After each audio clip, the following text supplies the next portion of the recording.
on that? Okay, so maybe, okay, so we'll have the person taking notes generate a master list. Once we get that master list, someone's going to read it off to us, and then we're going to form from that a set of working groups, probably 5 or 6, I don't know how many.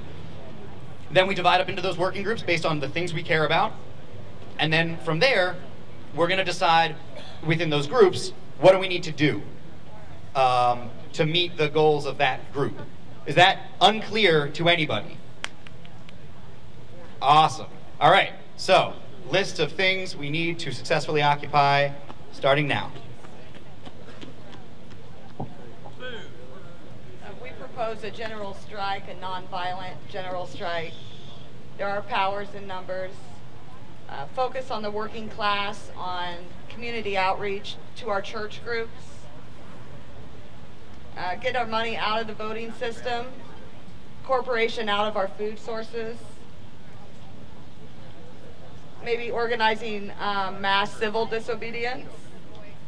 Become students and teachers to educate everybody and inform ourselves. In the Federal Reserve, a specific, well, we've got that. Focus on strategies or tactics. Stop political ads, use other ad avenues. Consistency within our groups. One voice for all occupiers nationwide to communicate with each other. And organized labor, public and private. And we propose either the Commons or here at Bicentennial for our spot to occupy. Well, we also propose white t-shirts because they do show blood better.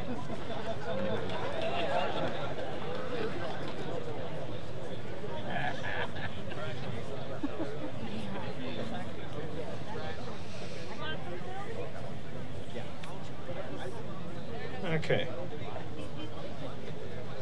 We talked about a location that we have already researched with regards to what lawful occupation would be. There was a thought that maybe Sensenbrenner Park might be another park that we could think about. Questions of pragmatic kinds of things such as safety, security, happiness, restrooms, showers, and recycling. The definition of occupation should be made clear. We should have an area whereby we're able to grow.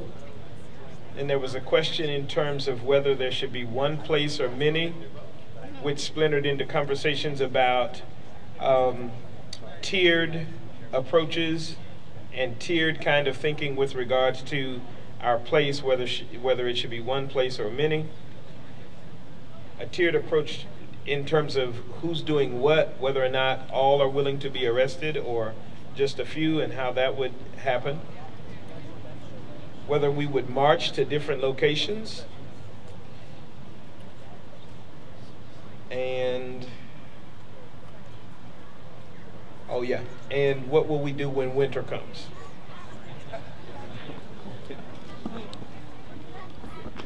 All right, my name is Josh. Bullet points, okay. We should be nonviolent at every turn. We should also make sure we take advantage of the established ways of influencing the government, such as voting, obviously, but also writing and calling elected officials so that our voices will be heard from us, not from the media. The 99% contains people from all walks of life, including Republicans, so we shouldn't slander other parties. It's divisive and counterproductive. We had more stuff about just making sure we have all the tactical stuff. We should ensure that there are always at least 5 people present in terms of safety. We should use facts rather than opinion or emotion to bring people to our cause. And we should be non-confrontational to hecklers or police, seek to inform politely rather than demean, and be willing to agree to disagree amicably. People should be willing to organize independently to take action in small groups rather than waiting for orders, and show initiative while also remaining communicative. And everyone should have a crystal clear understanding of the consequences of their actions before they take them. And then for people who aren't able to occupy, as a sign of solidarity, it would be a good idea to try to show up for at least an hour a day at the occupation to keep our numbers up. And then there were some things about getting our word out in various ways, but it was more of a group thing. Keep informed, by the way. So I'm sorry to interrupt. Two things. I see some folks leaving. I want to remind everybody that there's a badass dance party being spun by a local DJ that's going to happen once we wrap this up. So there's good reasons to stick around. It's going to be a lot of fun. So there's that. And what's a revolution without dancing? Yeah. I mean, there's got to be a party. So then the other thing I would add is I would encourage folks to share bullet points on the nuts and bolts of the occupation.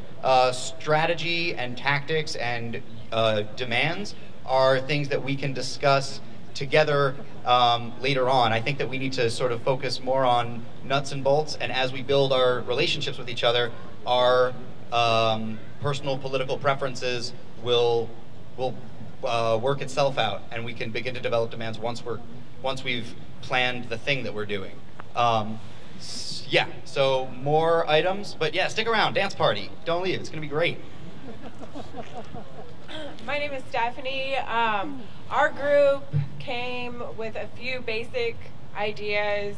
Number one, I think everybody here knows that this is gonna fall apart if we don't have a broad mission statement and if we don't get organized and come up with a few demands that are necessary. Also, we need what this gentleman was saying here earlier in the long sleeve black shirt, we need to address all different types of populations of people. We need to go to the people who don't have heat right now, who don't have electricity, and get those people to understand what we're doing out here. We also want to embrace the creative side of this and get some bands going on. My friend over here in the blue shirt and the ponytail, he's talking about different creative ideas.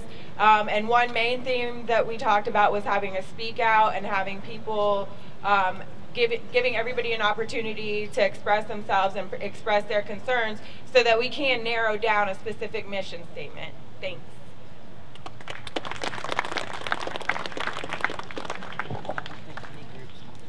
Trying to bullet point.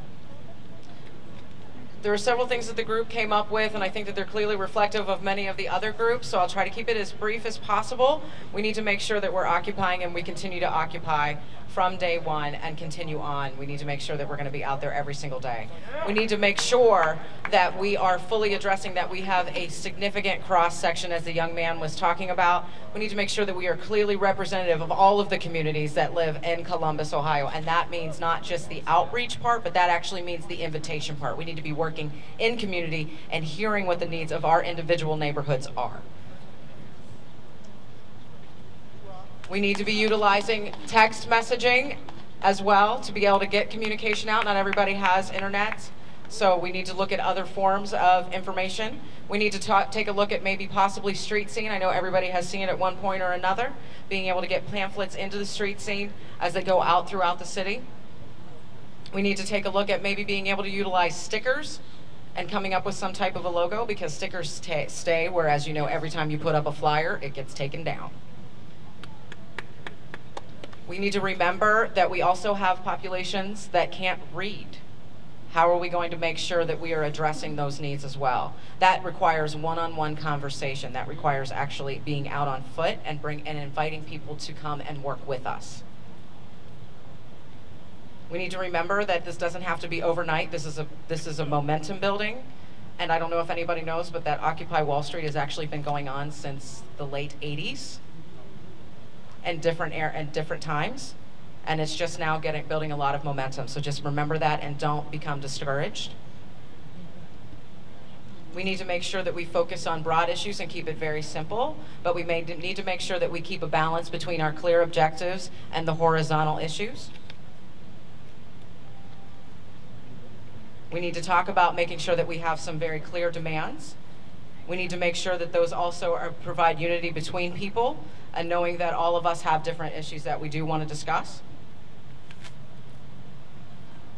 And we need to make sure that we provide a comfortable environment. Our big suggestion was that we needed to look at a location such as the Columbus Commons that would very easily facilitate larger families so that you could bring out a blanket, be able to relax, be able to rest, and then be able to also provide resources. So we need to look at how is it that we're going to make sure that people can stay there by providing food, by providing water, who's going to be able to donate what, and how are we going to take care of one another.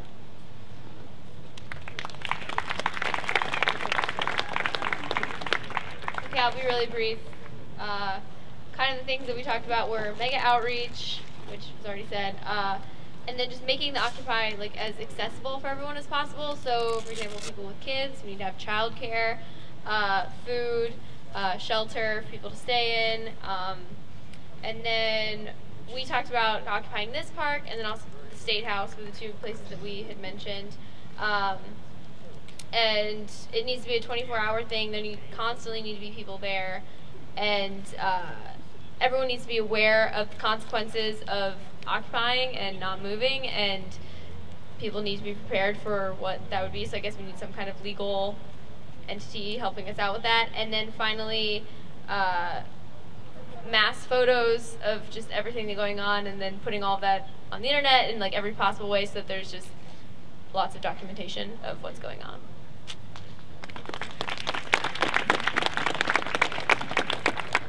Okay, let's see, so I don't repeat too much. One of the most important things our group thought we needed was what I'm calling a division of labor.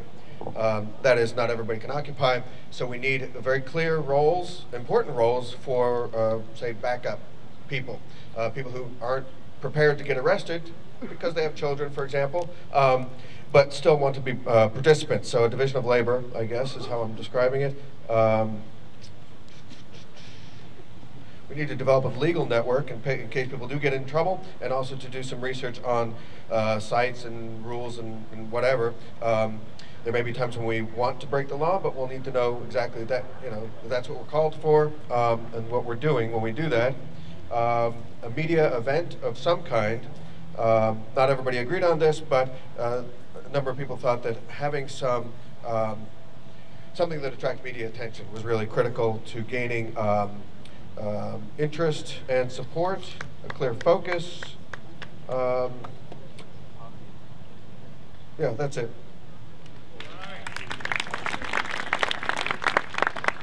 We also feel that it's not just a Columbus thing. This is more of a Central Ohio thing. So we're going to have to kind of set up some sort of cells or volunteer network to house and put up people that want to come into